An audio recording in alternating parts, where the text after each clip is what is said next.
Muy buenas noches. Mi nombre es Mariana Ibáñez. Vamos a presentar la actividad número 5 de la materia de economía. Integrantes son el ingeniero Andrés Felipe Sanabria, la ingeniera Angie Daniela Suárez y el ingeniero Héctor Fabián Ortiz. Vamos a presentar la actividad número 5. Buenas noches. Entonces, la primera pregunta era, ¿cuáles son los grandes objetivos de la macroeconomía? Son cinco los principales. El primero es el crecimiento de la producción. El crecimiento de la producción de bienes de un país es clave para la economía. Si hay más producción, podemos satisfacer más necesidades y mejora el nivel de vida de los ciudadanos. Se contratarían más trabajadores y se recaudan más impuestos que permiten al Estado gastar más dinero. El indicador que mide el valor de la producción es el PIB. El crecimiento del PIB es, por tanto, una obsesión para los gobiernos de los países. El segundo es el empleo, que sin duda es uno de los objetivos que más nos afectan a todos los ciudadanos. Cuando las personas no encuentran trabajo, se quedan sin su principal fuente de ingresos y la calidad de vida disminuye. El indicador que nos muestra la situación de empleo en el país es la tasa de desempleo, que indica el porcentaje de personas que buscan trabajo y no lo encuentran. El tercero es la estabilidad de precios. Cuando los precios de un país aumentan de manera constante, se llama inflación. El aumento de los precios hace que las personas perdamos poder adquisitivo, es decir, que podamos comprar menos bienes con nuestros salarios. La inflación perjudica mucho a los que menos tienen. El indicador que nos mide si los precios aumentan o disminuyen es el IPC y ay, el que sigue es el equilibrio presupuestario del Estado. Si el Estado gasta más dinero del que ingresa con los impuestos, necesitará pedir prestado y decimos que hay un desequilibrio en el presupuesto del Estado. El indicador que nos muestra este desajuste es lo que se conoce como déficit público. El déficit público tiene muchos defectos negativos en la economía, ya que pedir prestado implica pagar unos intereses que nos impiden gastar en otras cosas necesarias, como sanidad o educación. Y el quinto es el equilibrio exterior. Em, Cuando un país compra más al exterior, o sea, hace importaciones de lo que les vende, o sea, exportaciones, se produce un desequilibrio exterior. Este desequilibrio también tiene efectos negativos, ya que supone que tenemos que estar pidiendo prestado al exterior. El indicador que nos mide si compramos o vendemos más al exterior es la balanza de pagos. Gracias. Bueno, hallamos una tasa de inflación en el año para el año 1981. Para la tasa de inflación es hallando el Producto Interno Bruto, para lo cual conseguimos un 10,3% anual para el año 1981 y para el año 2007 un 2,8% anual de tasa de inflación. En el crecimiento del Producto Interno Bruto real entre 1982 y 1984 tuvimos un 12% de tasa la tasa del incremento del Producto Interno Bruto. Para la tasa de promedio de inflación nos piden que la hallemos para el año 1970, 1980, 2000 a 2007. Para el año 1970, 1980 encontramos un 52,9% de tasa de inflación. Para el año 2000 a 2007, un 16,9% en la tasa del promedio de inflación. Nos piden calcular el crecimiento del Producto Interno Bruto Real entre 1929 a 2008, para lo cual nos da un 3,34%. La tasa del promedio, un 3,34 para el crecimiento del Producto Interno Bruto Real. nos indican una pregunta que es ¿cuál sería el efecto de cada uno de los siguientes eventos en la demanda agregada o en la oferta agregada? Como primero tenemos un fuerte recorte en los impuestos personales y empresariales, porque para un recorte de impuestos pues incrementa el ingreso libre de las personas y de las empresas. En las personas incrementaría el gasto de adquisición y en las empresas incrementaría la inversión. Un acuerdo de reducción de armas que disminuya el gasto de defensa sería que, bueno, para el gasto en defensa causaría una contradicción monetaria, aumentaría la tasa de interés, reduciendo la curva de demanda y desplazándola a una izquierda. Un incremento en la producción potencial es que la oferta agregada se contraería, pues al momento de aumentar la cantidad de producción, el precio tiende a bajar y pueda que, bueno, se pueda alterar la mercancía. Para un relajamiento en la política monetaria que reduzca las tasas de interés. Para la demanda agregada, se expande por lo menos, bueno, un tanto que aumenta la capacidad de algunas producciones y organizaciones y las compras de algunos productos. Bueno, como cuarta pregunta, tenemos, para cada una de las acciones listadas en el ejercicio anterior, o sea, en la pregunta 3, utilice el esquema oferta agregada y demanda agregada para mostrar el efecto sobre la producción y el nivel general de precios. Bueno, como primero, tenemos un fuerte recorte de los impuestos personales y empresariales en la demanda agregada. Como aumentan sus ingresos y a su vez incrementa el Producto Interno Bruto, la curva de la demanda agregada se desplazará a la derecha. Por tal motivo se reflejará el aumento en los precios. Un acuerdo de reducción de armas que disminuye el gasto de defensa en la demanda agregada. Esto provoca que el Producto Interno Bruto disminuya. Por eso la curva de demanda agregada se desplaza hacia la izquierda y se genera una disminución en los precios. O sea, como que lo anterior a lo contrario a lo que pasó en el primer caso.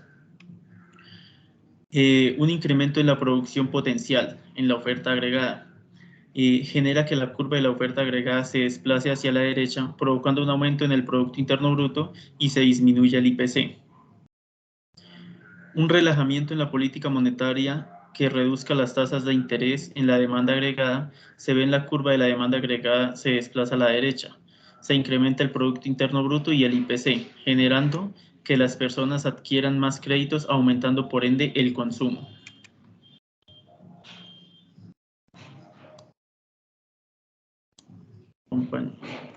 Bueno, para el punto 5 entonces tenemos, póngase en los zapatos de un formulador de políticas económicas.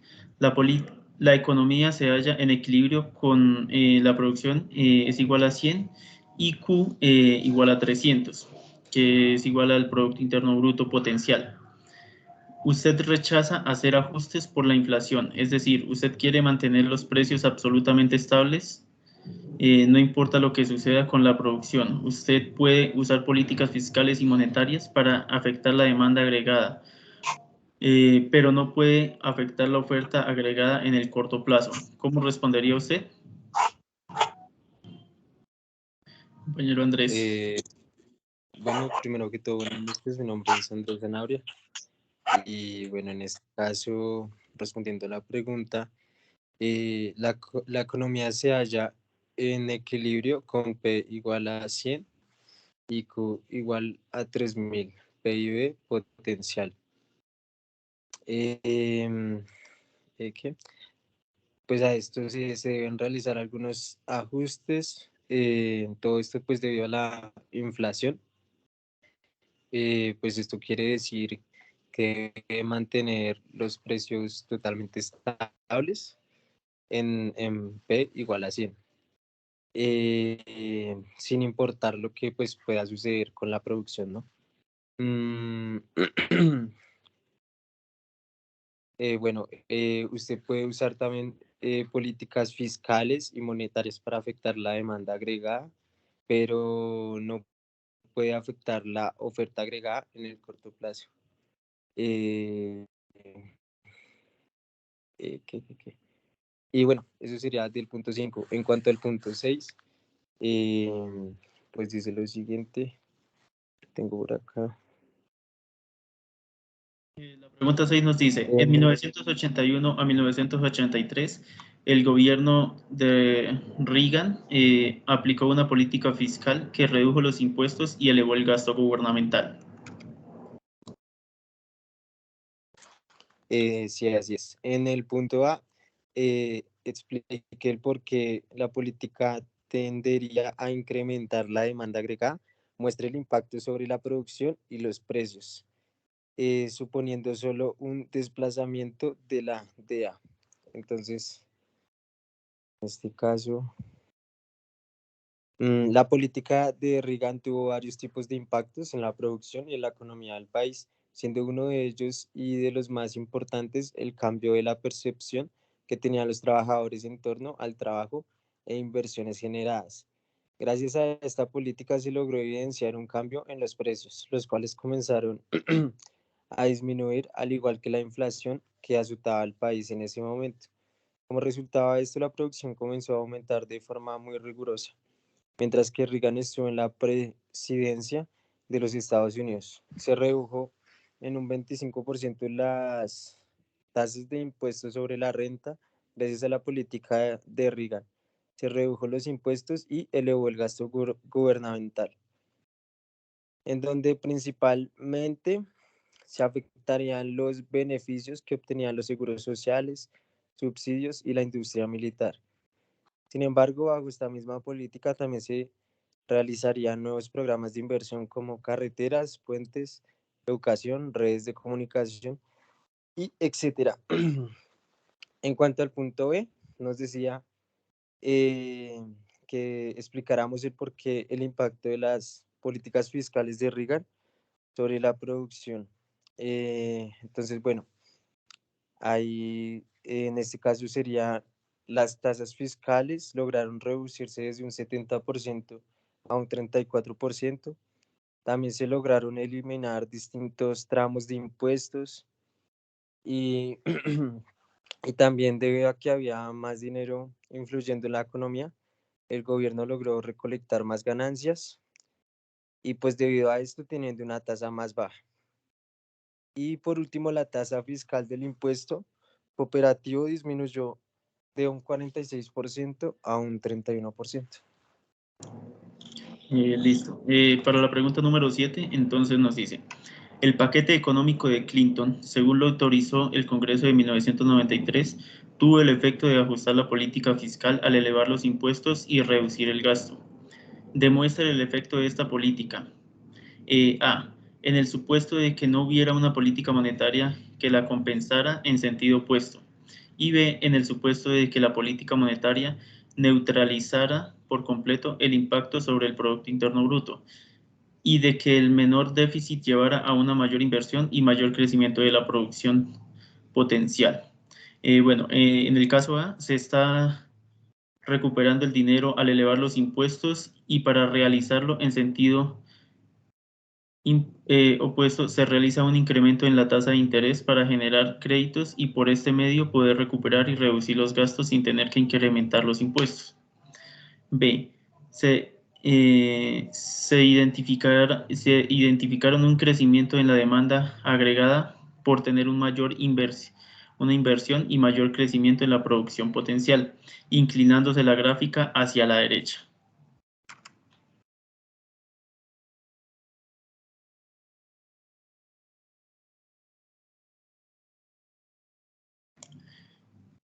Compañera Angie. En la pregunta 8 nos dice, Estados Unidos sufrió un fuerte descenso económico a principios de los 80. Considérese los datos del Producto Interno Bruto Real y el nivel de precios de la tabla 19.2. Bueno, entonces la A dice, para los años 1981 y 1985, calcule la tasa de crecimiento del PIB real y la tasa de inflación. ¿Puede usted determinar en qué año hubo una fuerte desaceleración o descenso en los negocios? Entonces, para hallar la tasa de inflación, colocamos el IPC de 1982 menos el IPC de 1981 y lo dividimos en el IPC de 1981. Esto nos da 6,09%. De 1982 a 1983 hacemos el mismo procedimiento, nos da 3,99%. De 1983 a 1984, 3,83%. De 1984 a 1985, 2,95%.